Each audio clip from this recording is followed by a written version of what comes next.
Welcome to spoken English structure class.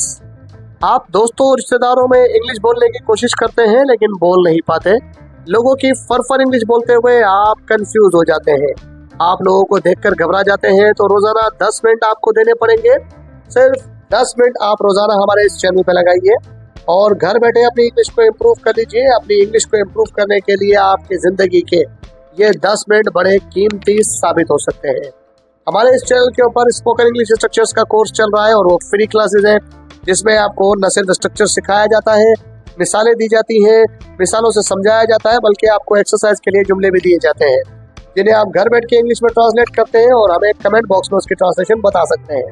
ना ही कहीं centre में जाना, ना ही बच्चों के साथ बैठना और ना ही बड़ी और भारी भरकम फीसें अदा करना।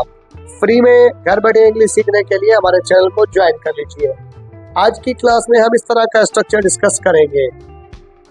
उसने इस तरह बोला कि सबने सुना। उसने इस तरह रक्स किया कि सब हैरान रह गए। उन्होंने इस तरह दौड़ लगाई कि वो रेस जीत गए। अगर हम नोट करें तो इन तमाम जुमलों में इस तरह जैसा फ्रेज हर जुमले में आ रहा है। हम अक्सर इस तरह के जुमले अपनी गुफ्तगू में इस्तेमाल करते हैं लेकिन उनकी ट्रांसलेशन नहीं कर पाते। तो आज की वीडियो में हम यही स्ट्रक्चर सीखेंगे और इसको मिसालों से समझेंगे। जुड़े रहिएगा आखिर तक ताकि आज का स्ट्रक्चर आपको मुकम्मल तरह से समझ में आ जाए। डेली यूज इंग्लिश स्ट्रक्चर्स की आज की हमारी ये क्लास 38 है, जिसमें हम इस तरह के लफ्जों की इंग्लिश ट्रांसलेशन सीखेंगे। ऐसे जुमलों की ट्रांसलेशन के लिए हम इस्तेमाल करते हैं इन सच अ वे का फ्रेज। आज हम इन सच अ वे का फ्रेज लगाकर मुख्तलिफ जुमले बनाना, उसकी मिसालें और उनका स्ट्रक्चरल फार्मूला सीखते हैं। तो चलिए वीडियो में आगे बढ़ते हैं। अब इन जुमलों की इंग्लिश में ट्रांसलेशन कीजिए। उसने इस तरह पढ़ा कि वो इम्तिहान में अव्वल आया। उसने इस तरह पढ़ा कि वो इम्तिहान में अव्वल आया। He studied in such a way that he got first position in exam. He studied in such a way that he got first position in exam.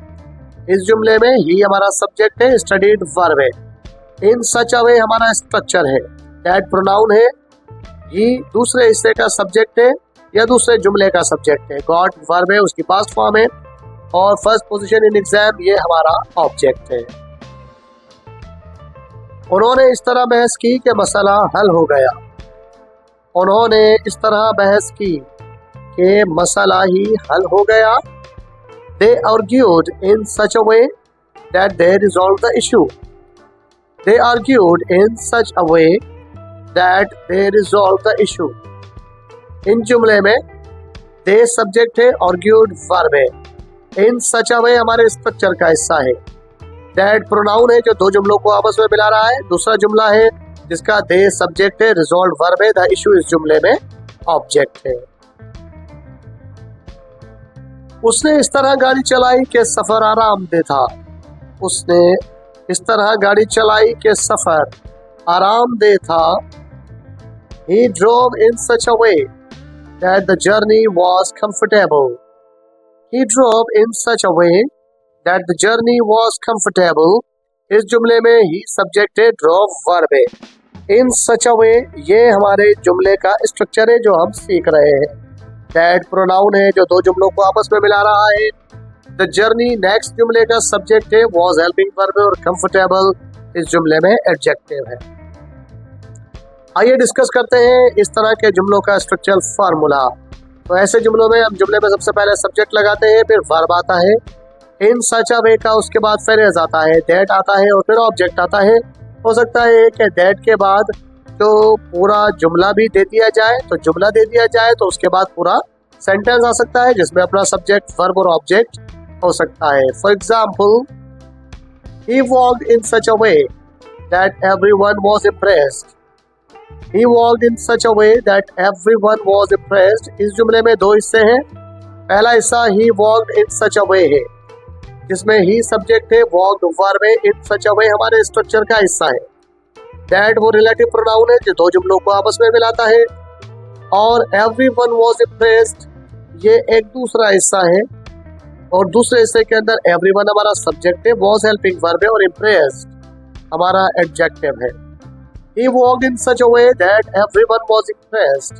वो इस तरह से चला कि हर शख्स मुतासिर हो गया। उसने ऐसे बात की कि बहुत अच्छा लगा। उसने ऐसे बात की कि बहुत अच्छा लगा। He talked in such a way that I loved it. He talked in such a way that I loved it. इस जुमले में ही सब्जेक्ट है, टॉक्ड वर्ब है और वर्ब की पास्ट फॉर्म है। इन सच अ वे हमारे स्ट्रक्चर का हिस्सा है, दैट रिलेटिव प्रोनाउन है।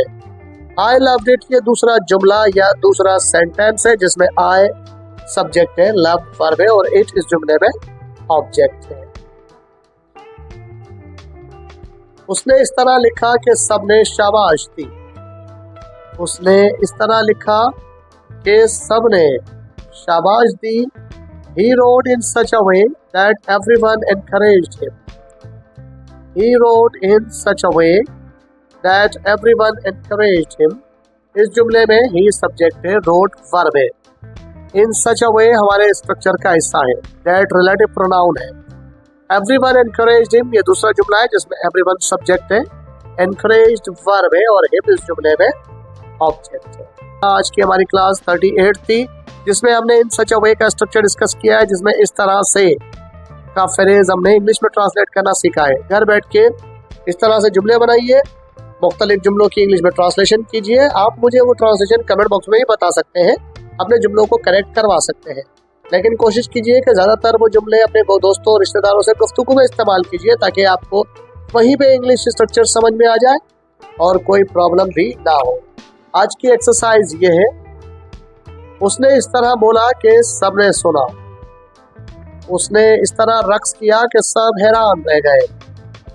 उन्होंने इस तरह दौड़ लगाई कि वो रेस जीत गए। इन जुमलों की इंग्लिश ट्रांसलेशन आप मुझे कमेंट बॉक्स में बताइएगा, लेकिन अगर आप हमारे चैनल पे न्यू है तो चैनल को सब्सक्राइब जरूर कर लीजिए। वीडियो को लाइक करके दोस्तों में शेयर कर दीजिए ताकि दूसरे स्टूडेंट्स जो घर बैठे इंग्लिश सीखना चाहते हैं, सेंटर्स में नहीं जा सकते, बड़ी उम्र के हो गए या फीस अफोर्ड नहीं कर सकते, वो घर बैठे ही फर इंग्लिश बोलना, लिखना और समझना सीख जाए। अपना और अपने चैनल का ख्याल रखिएगा। मिलते हैं अगली वीडियो में। टिल देन अल्लाह हाफिज।